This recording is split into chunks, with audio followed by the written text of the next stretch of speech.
Eu nasci em Belo Horizonte, vivi minha vida inteira em Belo Horizonte e na minha história de cerâmica eu tenho 30 anos de cerâmica. Cerâmica não foi meu plano A, cerâmica é meu plano C. Meu plano A foi jornalismo, que o curso não era um curso reconhecido em Belo Horizonte, então na época da Revolução o curso foi cassado e eu interrompi o curso, depois eu fui dar aula de inglês durante muitos anos e casada com filho, eu descobri a cerâmica.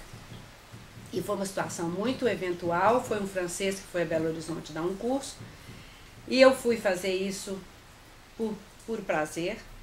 E as pessoas amigas que iam fazer o curso comigo não foram e me pediram que depois passasse a informação que eu tinha aprendido. E eu faço isso até hoje.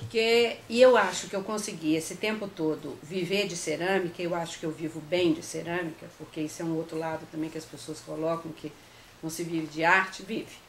O problema é que você tem que ter espaço dentro do seu trabalho para outras coisas. O meu trabalho sempre foi dividido em 3 etapas. Eu sempre tive o ateliê escola, eu tinha o meu trabalho e um outro braço que eu sempre chamei de prestação de serviço, onde eu desenvolvia projetos para outras pessoas. Então, no meu trabalho, eu sempre investi na pesquisa. Como eu descobri que eu estava num lugar muito rico, que era a questão da cidade onde eu morava, que era Belo Horizonte na época, eu comecei a trabalhar com os rejeitos das mineradoras e com os pigmentos naturais que a gente tinha em volta. E em 1995 eu fiz um trabalho para um congresso de cerâmica que era apresentado que foi feito pela Associação Brasileira de Cerâmica, onde eu fazia uma pesquisa com o rejeito da mina de Morro Velho. Todas essas mineradoras em torno de Belo Horizonte tiveram muito problema com o meio ambiente quando as coisas começaram e tinha muito problema com as barragens de contenção.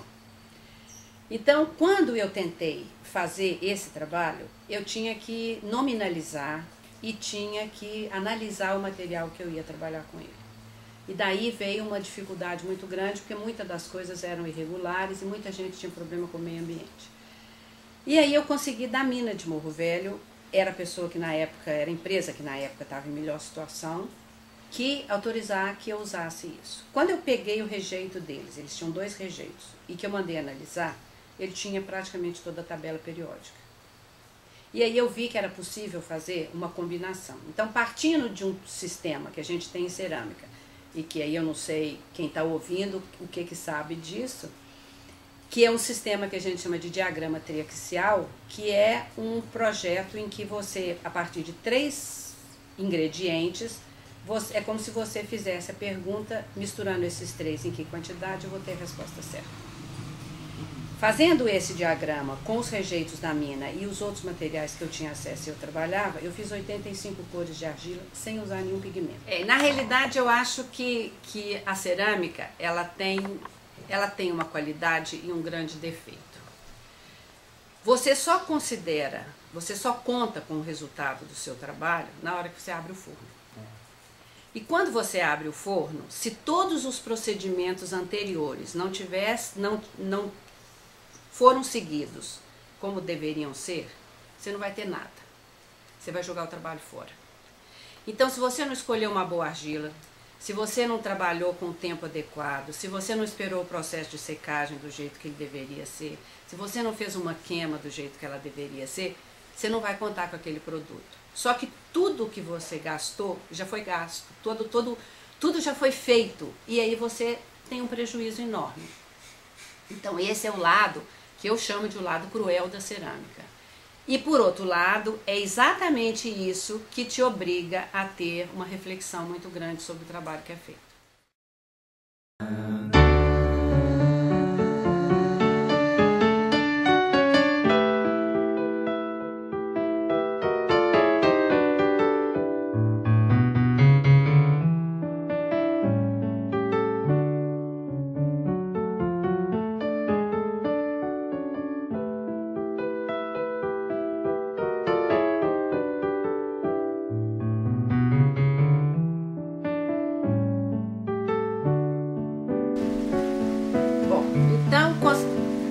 Dessa história de que o aluno era e sempre foi durante muito tempo prioridade do ateliê, muita coisa foi desenvolvida com essa finalidade. E a minha opção pessoal de ter o ateliê, de ser professora, tem duas características muito básicas. A primeira é que eu acho que se você se propõe a ser professor, o primeiro compromisso de um professor é a transferência do conhecimento.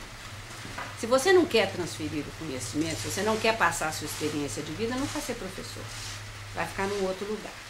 E a outra história é que isso te obriga a estar sempre atualizado, porque você nunca sabe como que você vai ser questionado pelo aluno.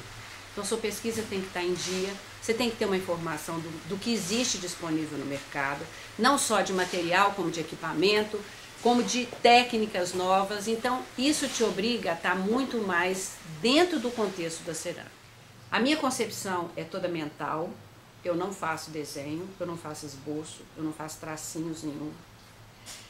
A partir do momento em que eu defino o que eu quero fazer, eu elaboro todo esse processo mentalmente, eu defino quantas peças eu vou fazer, de que tamanho elas vão ser, de que cor elas vão ser, batizo o projeto, faço o texto, faço o memorial descritivo desse projeto e aí eu viro peão. Aí eu simplesmente executo a ideia. Depois eu tive uma série, eu fiz uma cartela de engobes, onde eu tinha 52 cores de engobe, e eu não conseguia escolher, então eu resolvi que eu ia fazer 52 peças para que cada uma fosse de uma cor e ter a ideia daquilo colocado, que foi uma série de garrafas, que é um trabalho que as pessoas me reconhecem muito nele.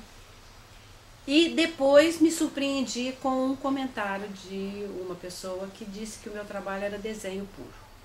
Eu falei, como o meu trabalho é desenho se eu nunca fiz um traço?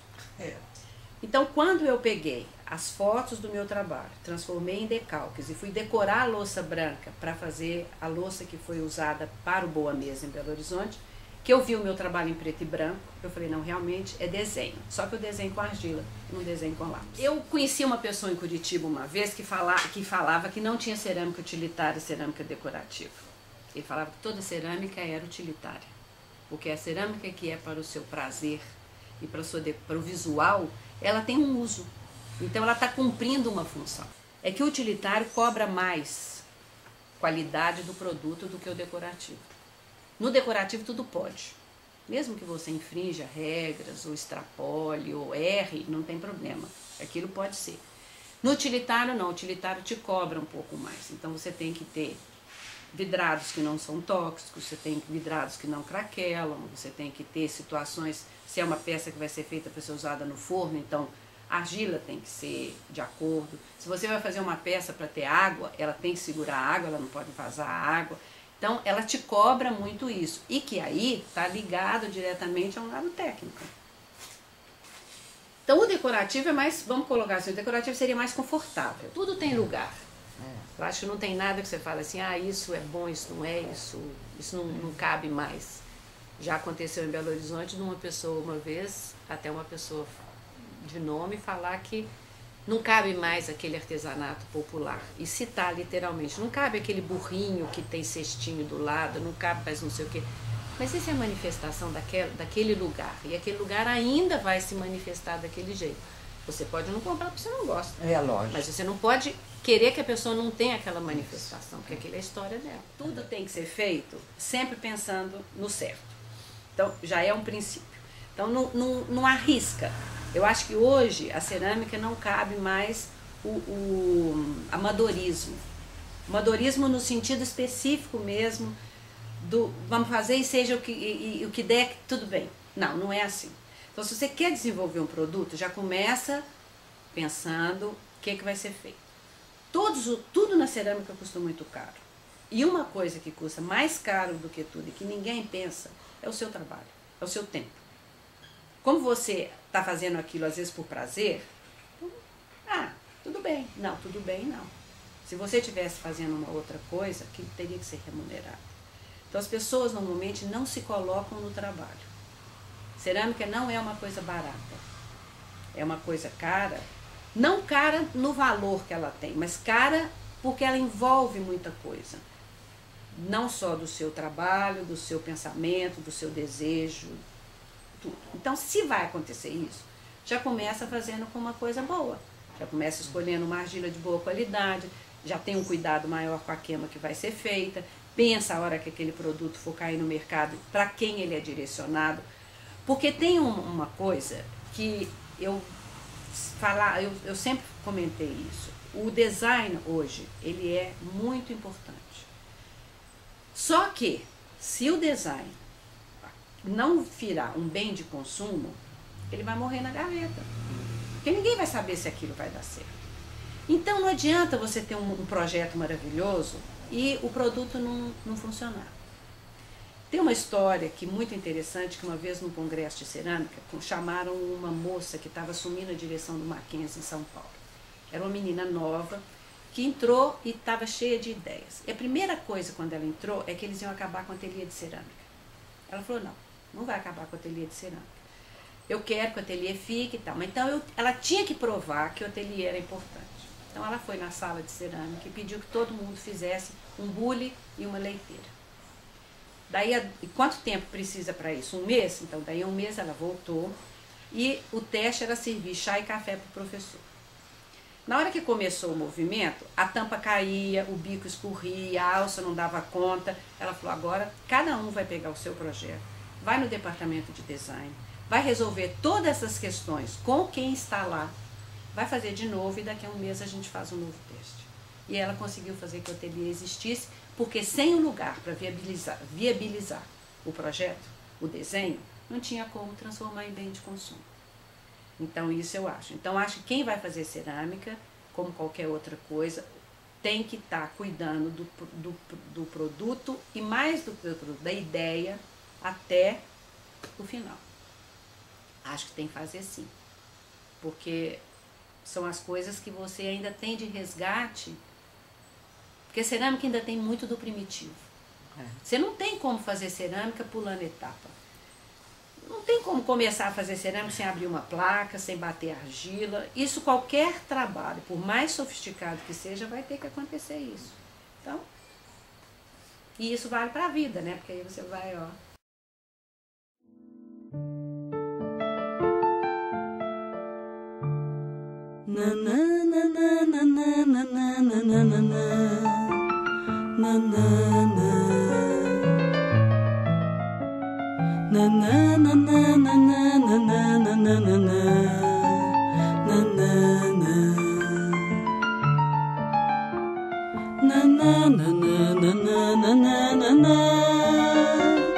na